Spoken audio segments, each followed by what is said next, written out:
नमस्कार मंडळी, स्वाद रेसिपीमध्ये तुमचं स्वागत आहे। तर आज आपण बनवणार आहोत वांगा बटाटा रस्सा भाजी। तर यासाठी आपण 3 वांगी स्वच्छ धुवून त्याची देठं कापून घेतलेली आहेत। त्यानंतर आपण त्याचे काटे काढून घेणार आहोत, कारण खाताना ते काटे तोंडामध्ये टोचतात, त्यामुळे आपण काटे काढून घ्यायचे आहेत।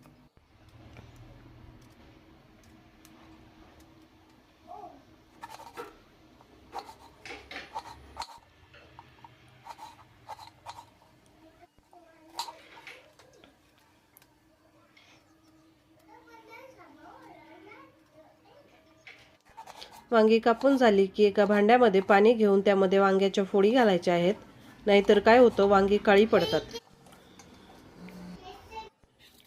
2 बटाटे घेतलेले आहेत, त्याची साल काढून बारीक चिरून घ्यायचं आहे।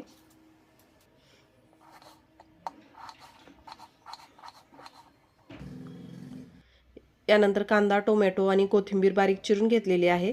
आलं लसूण ठेचून घेतलेलं आहे। कढईमध्ये तेल गरम झालं की यामध्ये जिरे मोहरी घालायची आहे। हिंग घालूयात आणि बारीक चिरलेला कांदा घालायचा आहे। कांदा तेलामध्ये परतून घ्यायचा आहे। यामध्ये ठेचलेलं आलं लसूण घालूयात। कांदा तांबूस रंगाचा झाला की यामध्ये बारीक चिरलेला टोमॅटो घालायचा आहे। यामध्ये हळद, लाल तिखट, धने जिरे पावडर, कांदा लसूण मसाला, गोडा मसाला आणि चवीनुसार मीठ घालायचं आहे। मसाला झाकण ठेवून तेल सुटेपर्यंत शिजवून घ्यायचा आहे। मसाल्याला तेल सुटलं की यामध्ये चिरलेल्या वांग्याच्या आणि बटाट्याच्या फोडी घालायच्या आहेत। मसाल्यामध्ये व्यवस्थित परतून घ्यायच्या आहेत। भाजलेल्या शेंगदाण्याचं कूट घालायचं आहे। बारीक चिरलेली कोथिंबीर घालूयात।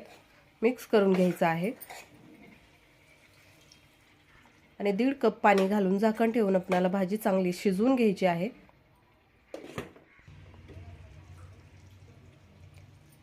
भाजी शिजली की यावर बारीक चिरलेली कोथिंबीर घालूयात। चमचमीत अशी वांगा बटाटा रस्सा भाजी तयार झालेली आहे। रेसिपी आवडली असेल तर चॅनलला सबस्क्राइब करा, व्हिडिओला लाईक आणि शेअर करा।